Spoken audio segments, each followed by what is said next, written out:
Queremos agradecer la presencia de todos ustedes en este auditorio, en este bonito auditorio, para acompañar en primer lugar a un profesor que, como siempre lo he dicho, aparte de ser un gran académico, es un ser humano de unas calidades excepcionales, y de ello pueden dar fe todas las personas que de alguna manera se han acercado a Rodolfo Arango, quien, después de una amplia trayectoria académica y de un reconocimiento académico, ha decidido, para la alegría de muchos, y me incluyo en ese grupo, presentar su nombre por el Polo Democrático Alternativo al Senado de la República. Quienes de alguna manera me conocen saben que mi apatía hacia la política es algo que hasta hace poco era grande, pero afortunadamente el lanzamiento del profesor Arango a esta empresa, pues a muchos nos devuelve la fe en que se pueden cambiar las cosas y que podemos ver al Senado de la República como algo distinto. Como les decía, quienes conocemos su obra y su calidad humana, no nos sentimos defraudados, y por eso hacemos esta convocatoria hoy, para que la academia, para que los jóvenes lo escuchen. Y también contamos con la presencia nada más y nada menos que el profesor Carlos Gaviria Díaz, uno de los jueces más queridos y más recordados de la Corte Constitucional. Todos nosotros que estudiamos Derecho en algún momento nos sentimos atraídos por sus posiciones manifestadas en la jurisprudencia, y yo creo que es adecuado llamarlo un ícono, una inspiración para muchos de nosotros. Y bueno, la Universidad Santo Tomás amablemente, gracias a la gestión del señor decano y particularmente del profesor Juan Pablo Moncada, abrió este espacio para que el profesor Arango presente su propuesta, para que el profesor Gaviria nos dé unas palabras de por qué esta propuesta del profesor Arango es valiosa, y posteriormente pues escucharemos sus preguntas y los profesores estarán atentos a responderlas. Bueno, lo primero es decirles que me encuentro sumamente contento de estar con ustedes y que encuentro plausible la actitud del señor decano, Juan Pablo Moncada, y de la Universidad Santo Tomás. Ya en esta misma aula estuve yo haciendo una reflexión hace mucho tiempo. La Universidad Santo Tomás siempre ha sido muy amable conmigo, pero en ese momento lo que más quiero destacar es el hecho de que la universidad facilita un espacio para hablar de política, porque la política parece una actividad vedada en el mundo académico. Yo he dedicado 40 años de mi vida, más o menos, a la docencia universitaria, y he hecho política casi que, digamos, marginalmente durante 8 años, pero a mí me sorprende, por ejemplo, que cuando llego a una conferencia académica y leen mi hoja de vida, omiten mi actividad política, y yo siempre reclamo, ¿por qué no dice que yo fui candidato a la presidencia de la República? Es que eso es un delito, eso es un pecado, de ninguna manera. Pero lo que ocurre es que la política está tan degradada, tan desprestigiada, y precisamente tan justamente desprestigiada, que tratan de marginar esa actividad como si fuera una actividad ilícita. Y por eso es digno de aplaudir que la Universidad de Santo Tomás considere que esa es una actividad no solo lícita, sino necesaria, y que facilite un espacio suyo para esta actividad me parece a mí extraordinario. Justamente si nosotros pensamos lo que es la política originariamente, incluso el sentido, el significado etimológico del término, yo creo que no habría ni una actividad del pensamiento, ni una actividad práctica más noble, porque la política es ni más ni menos que aquella actividad que busca las mejores formas de convivencia, si la política busca las mejores formas de convivencia y de acuerdo con Aristóteles, la persona humana está abocada a vivir en sociedad, es un animal político, ¿cómo es que la política puede aparecer como una actividad secundaria o despreciable? Hay que reivindicar la dignidad de la política, porque justamente está relegada porque se ha degradado. Y la gente piensa que la política es lo que vemos, la corrupción, el clientelismo, ese tráfico de influencias nefasto que todos los días alimentan los medios. Por eso a mí me parece plausible que una persona como Rodolfo Arango haya dado el paso, se haya atrevido, porque para eso se necesita valor. Primero, hacer militancia en un partido político y en segundo lugar, a ofrecer su nombre para que figure en una lista de ese partido al Senado. Me parece admirable. ¿Por qué? La política está muy degradada y muy desacreditada y naturalmente los partidos políticos están tremendamente desacreditados. Pero fíjense ustedes la paradoja. La democracia actual no es pensable sin partidos políticos. Yo tengo vocación de libre pensador, pero sin embargo me he propuesto limitar esa capacidad de pensar sin someterme a ningún límite, digamos, disciplinarme dentro de las normas que rigen la vida de un partido político, porque considero que es completamente necesario que haya partidos políticos, no montoneras, partidos políticos. Los partidos políticos son organizaciones con vocación de poder. Y si son organizaciones con vocación de poder, lo que pretenden es ejercer el poder con un determinado proyecto ideológico de cambiar la sociedad, de transformarla, o si es que se considera que es impecable, entonces de mantenerla en un proyecto ideológico. Los partidos políticos han degenerado en mera maquinaria, o sea, la parte ideológica no importa, lo que importa es el éxito electoral inmediato. Por eso no me gustan esas coaliciones que no tienen un sentido distinto que ese. Uno ve nombres tan diferentes que han militado en distintos sectores, en distintos partidos, ahora juntos. ¿Para qué? No, pues a ver si nos va bien en las próximas elecciones de marzo. No se trata de eso. Yo le sigo jugando al polo porque creo que es necesario para el país, altamente conveniente, no para el pueblo mismo, no para los sectores de izquierda democrática, sino para la sociedad colombiana, contar con un partido serio, consolidado, como una opción permanente de llegar al poder, que se ofrezca a los ciudadanos para que lo apoyen en las urnas, le den sus votos, pero que sepan por qué es lo que el pueblo se propone, su proyecto ideológico cuál es, y lo demás es la organización. Pero cuando la organización se decide o lo pisa, entonces deviene en mera maquinaria, en mero aparato. Y la práctica política en Colombia ha desechado casi que por principio el pensamiento. Yo he hecho parte brevemente, digamos, del mundo político, estuve en el Senado, fui candidato a la presidencia y me ha sorprendido esa brecha tan grande que existe entre el mundo de la cultura y el mundo de la política, que debían ser uno solo.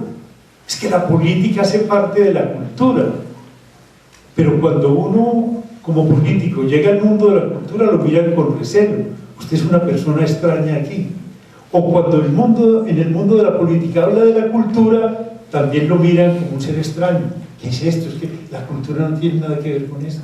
Entonces, rescatar la cultura y rescatar el pensamiento para la actividad política es absolutamente necesario si queremos restituirle la dignidad a esa actividad. Por eso yo repito, me sorprende gratamente que una universidad como la Santo Tomás considere no solo que esta no es una actividad ilícita, sino que es una actividad necesaria, plausible, hacer política en el mejor sentido del término. Y por eso apoyo a Rodolfo Arango. Lo conozco desde hace mucho tiempo, hace unos 20 años, cuando llegué yo a la Corte, y Rodolfo también hacía parte de la Corte. Nos hicimos amigos por afinidades, por similitudes, por afinidades intelectuales, etc. Entonces lo conozco divinamente y por eso no he vacilado. Aplaudí cuando Rodolfo tomó la decisión de ofrecer su nombre para que figurara en un renglón del Polo Democrático al Senado, y no he vacilado en apoyar su nombre para el Senado, porque esto hace parte de ese proceso necesario que es la dignificación de la política. Aportar a la política pensamiento y aportar a la política decencia, eso es ya un logro. De eso se trata. Y que una persona de las calidades académicas impecables y de las calidades humanas y éticas impecables de Rodolfo, de ese paso, debe ser recibido con un estruendoso aplauso. Es que ese es un paso extraordinario. Estamos avanzando en un proceso de dignificación de la política. De manera que yo quería simplemente decirles eso, aplaudir el gesto de la Universidad de Santo Tomás, poner de presente que si la política está degradada, la vía no es entonces desechar la política, porque sin la política no podemos vivir. La política es búsqueda de mejores formas de convivencia, búsqueda teórica, búsqueda práctica de las mejores formas de convivencia. Entonces no podemos abandonarla a su propia suerte y decir, no, qué cosa tan asqueante es la política. No, vamos a dignificar la política, que es necesaria, es absolutamente necesario hacerlo. Y con una persona de las calidades intelectuales, éticas, humanas de Rodolfo, se da ese paso significativo. De manera que quería decirles brevemente cuál es el motivo, mi convicción honda de apoyar la candidatura de Rodolfo Arango al Senado de la República por un partido como el partido en el que yo milito, que es el Polo Democrático Alternativo.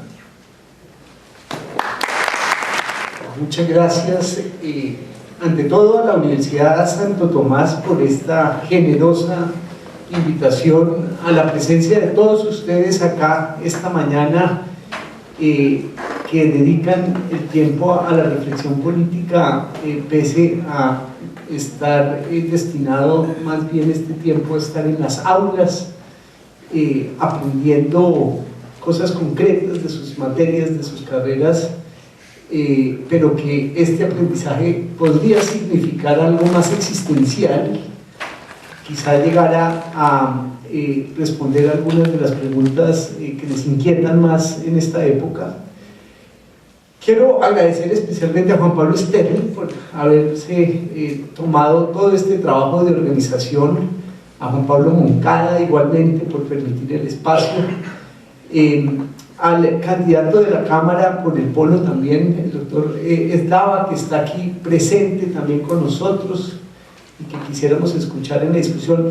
Yo voy a ser muy escueto, muy corto, yo no quiero extenderme. De hecho no soy muy hábil en los discursos políticos de plaza,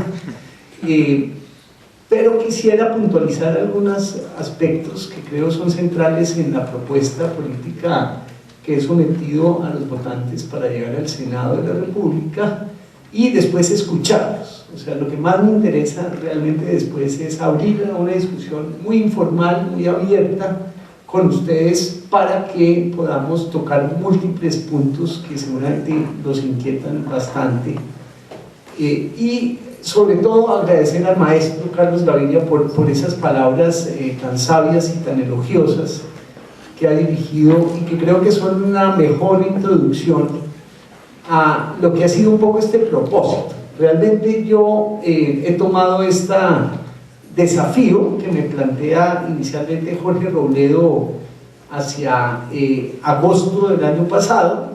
Yo estaba muy cómodo en mi universidad, con mis cursos, con mis viajes, con mi columna en El Espectador semanalmente, mirando desde la tribuna el acontecer político, siendo crítico con quien quería ser crítico, analizando los procesos que se venían dando en la actualidad, en la coyuntura política colombiana.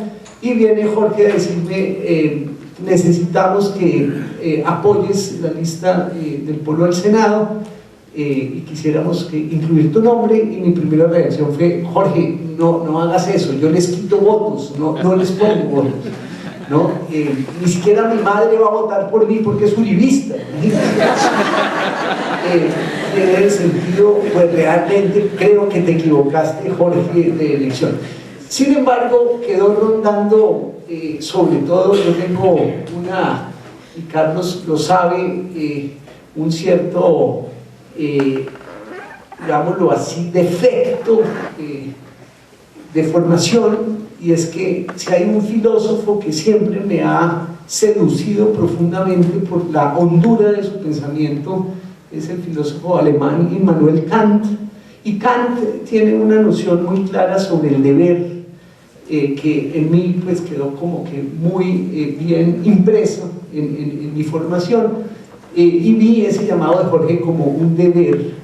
Y es que si uno milita en un partido por convicción, porque sus banderas ideológicas de cambio, de transformación, de sensibilidad hacia la exclusión, hacia la lucha contra la pobreza, y si hemos militado con Carlos en ese partido desde hace algunos años, desde el 2005, pese a los accidentes, a los errores, a los grandes desaciertos que pueda haber habido en esa lucha política de este partido, creo yo que hay que ser consecuente, consistente, que cuando lo llaman a uno a apoyar proactivamente lo que el partido quiere lograr para la transformación del país, uno no diga: no, estoy muy cómodo en la academia, no, muy cómodo en la crítica, y se resguarde en lo que se llama la torre de marfil, que es el ámbito de la teoría, que por cierto es muy agradable y muy importante para una sociedad. Pero bueno, ya tomada la decisión, después estuve en Alemania, que tenía precisamente un semestre sabático de investigación, y ya en conversaciones de fondo con amigos alemanes, filósofos de la Escuela de Frankfurt, en Berlín, acabé tomando la decisión: vamos a cambiar, digamos, el foco, y a la poste yo no lo veo como algo tan trágico, esa decisión. Carlos lo dice claramente: política viene de polis, de la preocupación por la mejor comunidad política, la forma en que todos participando en esa comunidad podríamos de alguna manera contribuir a lograr el bienestar general para los individuos y para la colectividad. Y en esa actividad, que es muy, digamos, compleja, como tal, la política es lo más digno que puede haber en la vida, ¿no? Aristóteles lo dice bellamente, no solo en la política, el libro de la política, sino en la ética, a Nicómaco, que es un libro que realmente Carlos seguramente compartirá conmigo, de los libros más hermosos en ética que pueda haber, ¿no? Dice algo cierto, y es que la política es indisociable de la amistad, ¿no? En el sentido de que uno, al hacer política y al querer construir una comunidad basada en la virtud, pues lo hace con los amigos, ¿no? Y en ese sentido debe ver los integrantes de la comunidad, por múltiples que sean las diferencias y los desacuerdos, ¿no?, como integrantes de esa comunidad. Entonces de lo que se trata es de crecer colectivamente buscando ese bien común de la comunidad, y eso se hace entre amigos.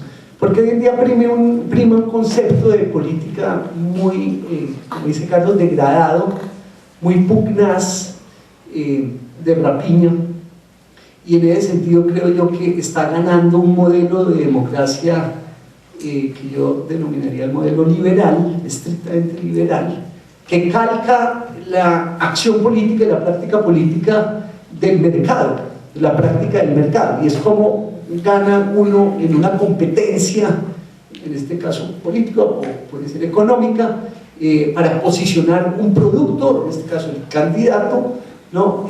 Con estrategias de todo tipo, incluso estrategias que pueden llevar a la manipulación del cliente, ¿no? Del posible potencial comprador, ¿no? Y buscando de alguna manera que la política obedezca a las leyes del mercado.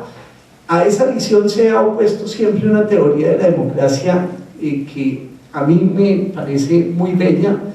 Habermas, el filósofo alemán, la critica por perfeccionista, que es la concepción republicana de la democracia. Y es que la política no es el reino de la competencia por posicionar un producto y por venderlo bien y ganar finalmente los puestos y acceder al poder y disponer de ese poder, sino que la política tendría que ver básicamente con esa pertenencia a una comunidad de destino, y donde las personas educadas en la virtud contribuirían a la grandeza de ese bien común de la comunidad, ¿no? Por eso mismo el Estado tendría que jugar un papel muy diferente a simplemente facilitar las leyes del mercado, por ejemplo, la incidencia de los grupos de poder en la financiación de las campañas políticas, o a través de los medios de comunicación que se le da acceso a unos y no se le da acceso a otros. No, sino que el Estado, bajo esa visión republicana, tendría que monopolizar totalmente lo que son la financiación, ¿no? Y los recursos de la política en época electoral. Algo así como que está prohibida la financiación privada de partidos, los canales de televisión estarán a disposición de cada uno de los partidos en un tiempo igualitario, ¿no? Todo reglado. Ese es un modelo, digámoslo así, perfeccionista de la política. Y la crítica de Habermas, este filósofo alemán, que me parece muy válida, es que ese modelo de democracia republicana es demasiado idealista y que habría que buscar un modelo intermedio en donde uno acepta que hay mucho de marketing político, pero que lo importante a la hora, digamos, de recuperar la esencia de la política no es tanto ganar en la estrategia electoral, sino hacer que el acontecimiento de las elecciones, lo que estamos viviendo hoy en Colombia, en estos meses que van de aquí a marzo y después a mayo, es una oportunidad sin igual de examinarnos como colectividad humana, de discutir, cuestionar, deliberar, criticar, ¿no? El curso de nuestra vida como comunidad, hacia dónde vamos, qué pretendemos, qué debemos corregir, qué definitivamente tenemos que cambiar, ¿no? Y este es un momento sin igual, ¿no? Después volvemos a la cotidianidad de las normas ya impuestas que tenemos que obedecer como ciudadanos, etcétera, etcétera, y a la cotidianidad de los, digamos, sobresaltos por efectos de las acciones guerrilleras, el problema de la paz, etcétera, etcétera. Entonces, digámoslo así, esta es una experiencia de lujo para que como colectividad reflexionemos sobre el curso de nuestra vida en común y podamos entender mejor esos desafíos y tomar las decisiones correctivas necesarias para avanzar colectivamente. Y Habermas lo dice en unos términos, eso se llama democracia deliberativa. Hay que deliberar, no simplemente esperar a que seamos virtuosos por efecto de la educación, ¿no? Y entonces ahí sí será buena la política y no estará sometida a las reglas del mercado, etcétera, etcétera. No, sino ya ahora busquemos los canales comunicativos para comprendernos, para lograr entendimiento a través de la comunicación. Y a eso lo llama él democracia deliberativa, ¿no? Y está muy en boga en la teoría política, ustedes seguramente muchos conocen de estos temas, pues el tema de la democracia deliberativa ha llevado a ríos de libros, de plumas muy versadas. John Elster, por ejemplo, un magnífico teórico. Y yo creo que el aporte que uno puede hacer como teórico, lo he hecho en un librito publicado en México en el 2012, se llama Democracia Social, un proyecto pendiente. Y aquí simplemente les quisiera enunciar un par de lineamientos de la propuesta que se traduce en mi propuesta política para el Senado. Y es que la democracia social viene a complementar esos modelos, el liberal, el republicano, el deliberativo. Este es un planteamiento adicional que yo hago, muy inspirado en un filósofo norteamericano del siglo XX que se llamó John Dewey. John Dewey, no sé si conocen los colegios Dewey, ¿no? Tiene una metodología pedagógica especial. John Dewey define la democracia en términos que a mí me parecen inigualables. Y dice, la democracia es el sistema político más adecuado, el mejor sistema político de los múltiples posibles. Piensen en una dictadura, a veces aquí en Colombia nos gusta coquetear porque es una cultura bastante autoritaria, con quizá un dictador, un monarca, un caudillo que tuviera todo el poder, los calzones, ¿no? Bien puestos, ¿no? Para resolver los problemas del país en 18 meses, etcétera, etcétera, ¿no? Es el sistema político más adecuado para liberar la inteligencia de todos y ponerla al servicio de la solución de los problemas sociales. Esa es la definición de John Dewey de democracia. El mejor sistema político para potenciar la inteligencia de todos y ponerla al servicio de la solución de los problemas sociales, ¿no? Y si concebimos la democracia en esos términos, en términos sustantivos, no en un problema puramente de matemática electoral, a ver quién tiene las mayorías y quién tiene el poder de su lado para hacer lo que quiere hacer, sino que entendemos que de lo que se trata es una empresa colectiva a donde tenemos que incentivar todas las potencialidades de todos los miembros de la colectividad para que mancomunadamente toda esa capacidad de acción que tenemos podamos redirigirla a la resolución de los problemas sociales que tenemos, que son múltiples. Pues realmente uno empieza a, reivindicar, ¿no? A reconciliarse con la actividad política, ¿no? Y yo les doy aquí un consejo: no vayan a cometer el error entonces de que van y se afilian al partido y empiezan a cargar ladrillos, y entonces les va a tocar a repartir papelería y tal. Parece que Juan Pablo los va a poner a eso en mi campaña, pero no hay problema. Pero no se queden ahí. El gran fuerte de ustedes como académicos, como universitarios, es otro. Y es que ustedes le van a meter cerebro, le van a meter pensamiento, le van a meter comprensión, conocimiento a la acción política, ¿no? Pero por sobre todo lo que dice Carlos, no disociemos el mundo de la academia, el mundo universitario, el mundo de nuestras carreras, de nuestras profesiones, con la actividad humana de la participación en la polis, en la comunidad política.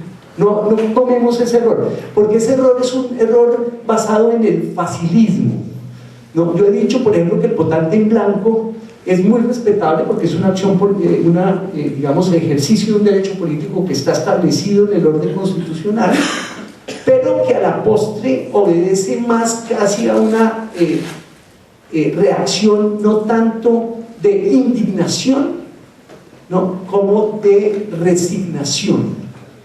Y es que quien decide no analizar concienzudamente las opciones, mirar cuál es el recorrido de los candidatos y finalmente tomar una opción que puede ser errónea o no, y simplemente dice: no, es que la política es el reino de la corrupción, el reino de la compunchería, ¿no? De la putrefacción, si lo quieren poner más radical, ¿no? Pues esa persona realmente tiene ya las cosas muy simplemente resueltas, ¿no? Y es que se aparta de la comunidad política y entra en un ámbito que yo diría pues que es más propio de un pensamiento místico, de un pensamiento trascendente, de un pensamiento religioso, que es muy respetable, pero que los efectos prácticos es dejarle libre el espacio a aquellos que sí ejercen el poder, entendido como un asunto de maquinarias, de clientelas, ¿no? Y del tráfico de dinero para obtener el poder,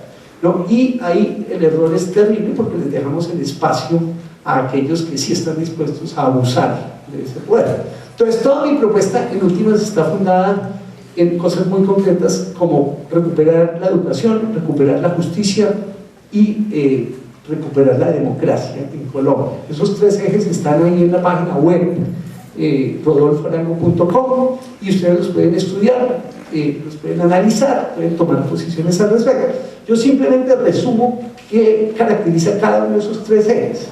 Educación, les doy solo unos datos. Antepenúltimo lugar en los exámenes PISA hace 2 meses. O sea, de los 65 países que se prestaron a las pruebas, nosotros quedamos de antepenúltimos. O sea, calidad de la educación bastante baja. Primer punto, ¿cierto? Segundo punto, ¿cuánto destinamos del Producto Interno Bruto anual a educación en Colombia? 3.1%. A toda la educación, desde preescolar hasta superior, 3.1%. Otros países que destinan, Cuba, 12.9%, 4 veces más en educación que Colombia, ¿no? Brasil, 7.8%, ¿no? Más del doble en educación que Colombia. Entonces, pésimos, digamos, decisiones de cuánto destinamos del presupuesto nacional y de lo que produce esta sociedad en educación, ¿no? Tercer factor, desescolarización, ¿no? Tenemos un gobierno que nos dice, miren, la maravilla, la desocupación, porque ya no le llaman desempleo, sino desocupación. Los que no están ocupados son desocupados. Entonces eso ha ido bajando y próximamente, según este gobierno, vamos a llegar a pleno empleo, o sea, cero desocupación, ¿no? Cosa extraña cuando se presenta este fenómeno. En este año hay una desescolarización de 1 millón de niños. ¿Eso qué quiere decir? Que en contraste con el año inmediatamente anterior, en Colombia se matricularon menos niños a las escuelas en proporción de 1 millón de personas. 1 millón de niños ya no van a la escuela. Entonces yo me pregunto, ¿cómo cuadra eso con los índices de desocupación que nos presenta el gobierno? ¿Será que es que los niños entonces están tan ocupados trabajando, ganando dinero y todo, que entonces ya no les interesa ir a la escuela? ¿No? Es la única explicación, pues, verdaderamente ridícula que uno puede encontrar. Una sociedad que sus niños no van a las escuelas, no potencian esas capacidades para ponerlas al servicio de la solución de los problemas sociales. La pregunta es, ¿tiene futuro esa sociedad? Les doy 2 casos para mostrar que es un problema de voluntad política. En Brasil, la presidenta Rousseff, como saben, del Partido de los Trabajadores, presenta el año pasado un proyecto de ley al Congreso donde dice, la totalidad de las ganancias de las utilidades petroleras del Brasil, que no es poca plata, la totalidad debe ir para educación. Perdió en el Congreso. ¿Cómo quedó? Quedó 75% de las ganancias del petróleo va para educación y el otro 25% para salud. Así se aprobó la ley en Brasil el año pasado. Esa sociedad tiene futuro. Esa es una sociedad que mira hacia el futuro. Bachelet vuelve al poder en Chile con un programa muy concreto, ¿no? El modelo chileno educativo está basado en la libertad de mercado, ¿no? Financiación de la demanda. Simplemente el gobierno le mete plata a los bancos para que le presten a los jóvenes y entonces estos acceden a la educación. ¿Qué sucedió? Pues que todas las familias chilenas están quebradas, ¿no? Sin perspectivas de que los hijos tengan trabajo al salir de la universidad, ¿no? Y es una bomba de tiempo. Pues Bachelet, después de la movilización del estudiantado chileno, toma la decisión en su programa de gobierno de decir, vamos a hacer de la educación pública, gratuita y de calidad del 100% en Chile. Y esa fue la bandera electoral de Bachelet y ganó. Le ganó a la derecha y la pregunta es, ¿cuánto van a destinar del presupuesto chileno a la educación pública de calidad? Esa sociedad tiene futuro. ¿Cuál es nuestro modelo? Nuestro modelo es un modelo muy particular y es educación privada, en buena porción, más o menos 45% de la educación universitaria en Colombia es privada, el 55% es público, y hay que ver la calidad de esa educación, cuando ya no se destinan recursos públicos a la universidad privada porque no se cree en lo público por parte de esta ideología que considera que lo eficaz, lo eficiente, lo productivo está en el sector exclusivamente privado. Esa sociedad, basada por ejemplo en un modelo de explotación de los recursos naturales para generar acumulación de capital e industrializar posteriormente la sociedad, es una sociedad extractiva, explotadora, ¿no?, que se basa en las relaciones de dominación y de explotación existentes en la sociedad, y no una sociedad como la que estos otros países están visionando, y es una sociedad de conocimiento. Termino con esta reflexión en educación, y es esta, y es que en Europa, después de que acabaron con sus recursos naturales, con sus bosques, con sus minas, ¿no?, siguieron con la explotación de los recursos naturales en otras latitudes. Acuérdense del colonialismo en el siglo XIX, ¿no? Y Europa llegó un momento que digamos, hizo un uso exhaustivo de recursos naturales hasta agotarlo en sus territorios, y llegó finalmente al entendimiento, y es que a nivel internacional lo que pueden vender ya no son recursos naturales como estamos haciendo en Colombia. Vean la composición de nuestros ingresos, tiene mucho que ver es con la explotación de los recursos naturales, y Europa entendió que lo que puede vender es conocimiento. Entonces hoy en día uno va a Europa, va a las bibliotecas, a pesar de la crisis de la Unión Europea, por ejemplo en Alemania, y encuentra que las universidades tienen edificios gigantescos de bibliotecas, ¿no?, en donde entiende que ese pueblo está invirtiendo en conocimiento, porque lo que puede vender internacionalmente es conocimiento, ¿no? Entonces esas se llaman las sociedades de conocimiento. Esas sociedades basadas en la educación como el valor fundamental de la sociedad para generar una sociedad de conocimiento y no una sociedad extractiva, explotadora, tienen futuro. La pregunta es, Colombia, ¿cuál va a ser la opción política hacia el futuro? Esa pregunta queda abierta. Rápidamente, justicia, tenemos que rescatar a la justicia. Aquí seguramente hay muchos juristas, muchos abogados que conocen el problema de la justicia en Colombia, y es de las tres ramas del poder público la cenicienta del Estado, ¿no? Porque su patrimonio, lo que recibe del presupuesto es bastante limitado, ¿no? Depende de la voluntad política del gobierno de turno girar esos recursos, no tiene iniciativa de gasto, la alocación para los juzgados es terrible, los usuarios es una tortura acudir al sistema judicial, es una justicia improvisada, que las cúpulas tienen unos privilegios muy grandes y unos circuitos de compadrazgo y de favores que no son aceptables para una sociedad moderna. Entonces tenemos que hacer una gran reforma en justicia.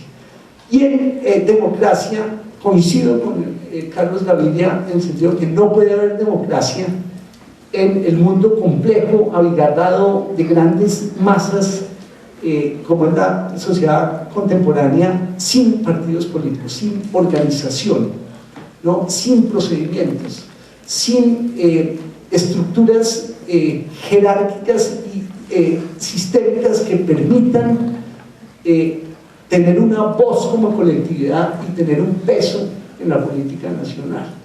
Esa idea de una democracia directa, sin talanqueras, sin instituciones, sin derechos, sin Estado, esa democracia radical que nos plantea una izquierda, digamos, también radical a la Hardy-Negri, en imperio, a donde la gente se desborda en las calles, ¿no?, y vuelve a autocrear la vida comunitaria. Eso es muy romántico, eso es bellísimo, eso leerlo lo emociona a uno, ¿no? Se imagina uno a Marx allá en las barricadas, ¿no?, y se imagina entonces en 1848 la efervescencia en París, ¿no? Y la lucha contra la autoridad y contra el poder y contra toda cuestión jerárquica, y entonces comienza uno a recordarse de mayo del 68 y lo que ganó el estudiantado acudiendo a las calles. Eso es hermoso, pero pasada la resaca, pasada el día de la gran revolución,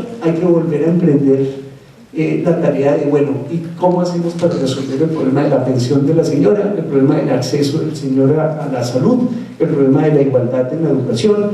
En ese sentido hay que ser razonable. El Estado y el derecho pueden ser instrumentos fantásticos para la emancipación humana, no solo para la opresión y la dominación humana. ¿No? Ahí Marx se equivocó al considerar que todo lo normativo es mero reflejo de condiciones reales de producción, ¿no? Creo que subestimó el poder de lo simbólico, el poder de lo normativo en una sociedad. Entonces, el llamado sería a recuperar esa vena de la democratización de la sociedad para efectos de hacer responsable el actuar político colectivo a través de los partidos. Entonces, esos son básicamente los tres ejes. Yo quisiera concluir de nuevo con John Dewey y la idea de la democracia. Y es que, fíjense una cosa dramática en nuestra realidad política diaria, y es que la pugnacidad, ¿no? Esa violencia radical que vivimos por efectos de la confrontación política armada, que ya lleva tanto tiempo, 50, 60 años, ¿no? Ha degradado mucho nuestra convivencia política. Y yo creo que nosotros ya debemos empezar como sociedad civil, sobre todo en un posconflicto, para recuperar y para resarcir y para salir de este problema, trabajar culturalmente lo que nos está pasando. Y es que esa pugnacidad, esa conflictividad, esa radicalidad, ese irrespeto por el otro se traduce también en nuestras relaciones en el discurso político, ¿no? Y eso realmente no es aceptable. O sea, nosotros ya tenemos que superar en el posconflicto esa pugnacidad tan grande, ¿no? De descalificación y de persecución personal en la política, para ir a las cosas mismas, ir a los problemas mismos y a la solución de los problemas. Como dice John Dewey, es que la democracia es el mejor sistema político para potencializar la inteligencia de todos, que todos la tenemos, en mayor o menor grado tenemos inteligencia, y si es bien potenciada, la maximizamos, ¿no? ¿Para qué? Para solucionar los problemas materiales que tenemos en esta sociedad, ¿no? Y ahí creo yo que tenemos que exigir como electorado que los debates políticos sean debates materiales, no más problemas de moral, de que es que estos son unos criminales y estos son unos bandidos y estos son no sé qué. No, vamos a los problemas. ¿Cómo van a resolver el problema del acceso en condiciones de igualdad a la educación en un país a donde la educación pública está postrada? Ese es un problema material, ¿no? Y yo creo que la universidad ahí debe jugar un papel preponderante. Muchas gracias.